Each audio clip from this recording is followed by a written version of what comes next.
J. Use of still. Rule 1, still का प्रयोग गति रहित, मौन, चुपचाप तथा शांत, मोशनलेस, काम एंड क्वाइट के अर्थ में एडजेक्टिव के रूप में होता है। जैसे ही ले still on the carpet, still adjective. Rule 1 completed. Rule 2, still का प्रयोग शांत करना, समझा बुझाकर रोकना, क्वाइटन और रेस्ट्रेन के अर्थ में वर्ब के रूप में होता है। जैसे she still the weeping child. Rule 2 completed. Rule 3, still का प्रयोग सन्नाटा, डीप साइलेंस के अर्थ में नाउन के रूप में होता है। जैसे the thief entered the house in the still of the night. Rule 3 completed. Rule 4, still का प्रयोग अब तक तथा अब भी, इवन नाउ के अर्थ में एडवर्ब के रूप में एफर्मेटिव तथा इंटेरोगेटिव सेंटेंस में ऑक्सिलियरी वर्ब्स के बाद तथा मेन वर्ब के पहले होता है। जैसे he is still unwell, she still lives in Delhi. These both are affirmative sentences. Is he still weeping? Are you still waiting for me? These are interrogative sentence. Rule 4 completed. Rule 5, still का प्रयोग फिर भी nevertheless के अर्थ में भी होता है। जैसे it was futile यानी व्यर्थ और बेकार, still they fought. Rule 5 completed. Rule 6, still का प्रयोग नेगेटिव एक्शन, नकारात्मक कार्य को एम्फैटिक यानी जोरदार बनाने के लिए नेगेटिव सेंटेंस में होता है। जैसे Avinash still does not like her. A.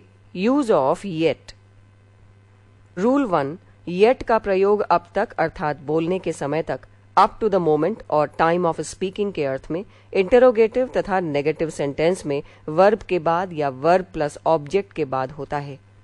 A. Interrogative sentence. Do you feel any better yet? Has the taxi arrived yet? Is the taxi here yet? B. Negative sentence. I haven't finished my thesis yet. He has not come yet. You have not returned my notebook yet. Note, yet का प्रयोग present और present perfect tense में होता है, न कि past tense में। जैसे The postman did not come yet. Incorrect. The postman has not come yet. Correct. Did the postman come yet? Incorrect. Has the postman come yet? Correct. L. Use of always.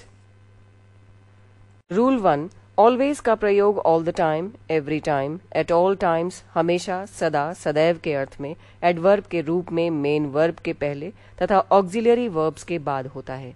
जैसे He always goes to work by train. The sun always sets in the west. He is always ready. Note, auxiliary verb तथा main verb दोनों का प्रयोग होने पर always का प्रयोग auxiliary verb तथा मेन वर्ब के बीच में होता है। जैसे I have always helped you. He has always told me a story. Rule 1 completed. Rule 2, always का प्रयोग बार बार, बारंबार, अगेन एंड अगेन और रिपीटेडली के अर्थ में झल्लाहट तथा नापसंदगी को एक्सप्रेस करने के लिए कंटिन्यूअस टेंस में होता है। जैसे are you always quarrelling with your brother? My servant was always demanding money. Note, almost, nearly, not adverbs का प्रयोग ऑलवेज के पहले किया जा सकता है या हो सकता है। जैसे he is not always at home on Sundays. I'm nearly always at my residence in the morning. M. Use of ever. Rule 1, ever का प्रयोग कभी भी, किसी भी समय, at any time के अर्थ में एडवर्ब के रूप में नेगेटिव तथा इंटेरोगेटिव सेंटेंस में होता है। जैसे Nothing ever happens in this village. Negative. Have you ever been to Nepal? Interrogative. Rule 2, ever का प्रयोग कंपैरेटिव और सुपरलेटिव डिग्री के बाद होता है। जैसे he is crying louder than ever. Comparative degree, this is the best picture that I have ever seen. Superlative degree, best. Rule 3, ever का प्रयोग at any time, before, now और then के अर्थ में वर्ब के साथ प्रेजेंट परफेक्ट और past perfect tense में होता है। जैसे it's one of the nicest houses that I have ever seen. Rule 4, interrogative words के बाद एवर का प्रयोग होता है। जैसे W plus ever, whatever, adjective, Hindi meaning जो कुछ भी, किसी भी प्रकार का, सब का सब, सारा, चाहे किसी भी प्रकार का। वॉट एवर प्रोनाउन कुछ परवाह नहीं की, सारा, तमाम जो चाहे, सब कुछ जो। व्हाटसोएवर एडजेक्टिव जैसा भी, जो कुछ भी, किसी तरह का हो। व्हाटसोएवर प्रोनाउन जो कुछ। व्हाटसोएवर एडवर्ब किसी भी तरह का कुछ नहीं। वेरेवर प्रोनाउन जहां कहीं। वेरेवर कंजंक्शन जहां चाहे, चाहे जहां। वेरेवर एडवर्ब कहां से। वेयरसोएवर कंजंक्शन जहां कहीं। वेनेवर कंजंक्शन चाहे कभी, जब चाहे, किसी भी अवसर पर। वेनेवर एडवर्ब कब। वेनसोएवर कंजंक्शन या एडवर्ब जब भी, जिस समय भी। वेनसोएवर कंजंक्शन जहां कहीं से, जिस किसी जगह से, जहां से भी। विचएवर एडजेक्टिव और प्रोनाउन कोई भी, चाहे कोई सी भी। विचसोएवर प्रोनाउन और एडजेक्टिव जो कोई। पेज 264। हुएवर प्रोनाउन जो कोई भी, जो भी, कोई भी व्यक्ति। हुम एवर प्रोनाउन जो कोई, जो भी। हुमसोएवर प्रोनाउन जिस किसी को भी। हाउएवर एडवर्ब कुछ भी हो, यद्यपि, कितना भी। हाउसोएवर एडवर्ब कुछ भी, यद्यपि, कितना भी। हाउएवर कंजंक्शन तथापि, बहरहाल। रूल 5 एवर का प्रयोग सदा, सदैव या हमेशा के अर्थ में फ्रेजेस में भी होता है, जैसे forever, ever since, ever after, yours ever. इन फ्रेजेस का प्रयोग सामान्यतः लेटर के लास्ट में होता है। Rule 5 completed.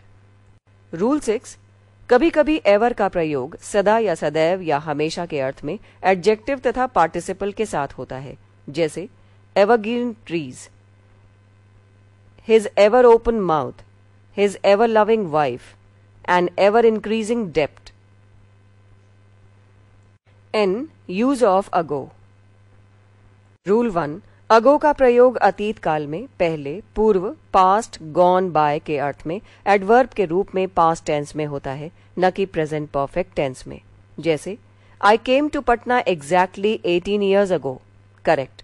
I have come to Patna exactly 18 years ago, incorrect.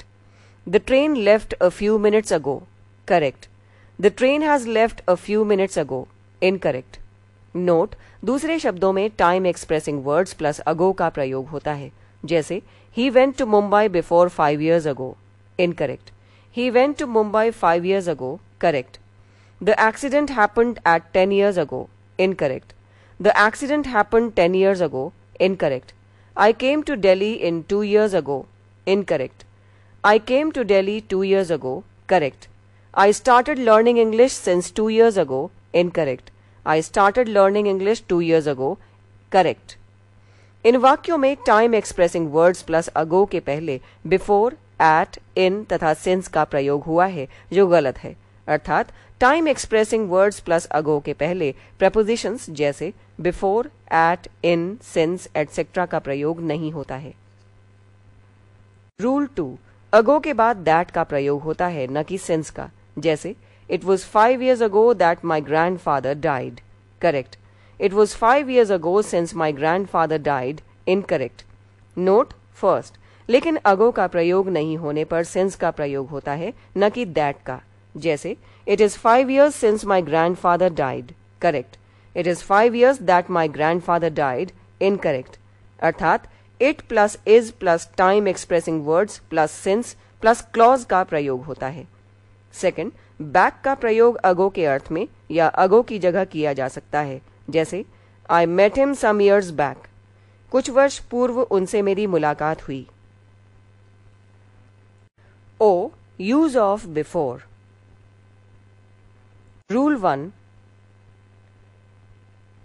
Before का प्रयोग पहले, अतीत काल में तथा पहले से ही, at an earlier time, in the past, already और at any time before now के अर्थ में एडवर्ब ऑफ टाइम के रूप में सामान्यतः प्रेजेंट परफेक्ट टेंस में होता है, जैसे I have done this work before, I have seen this film before, have you ever been here before.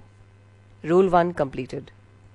Rule 2, before का प्रयोग बिफोर देन और a time in the past के अर्थ में सिंपल पास्ट टेंस में होता है, जैसे I went to the airport last Monday to meet my friend before.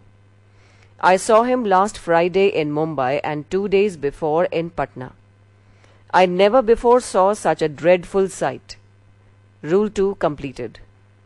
Rule 3, before का प्रयोग पास्ट में किसी समय से पहले के अर्थ में पास्ट परफेक्ट टेंस में भी होता है, जैसे he said that he had come back from his village 2 days before.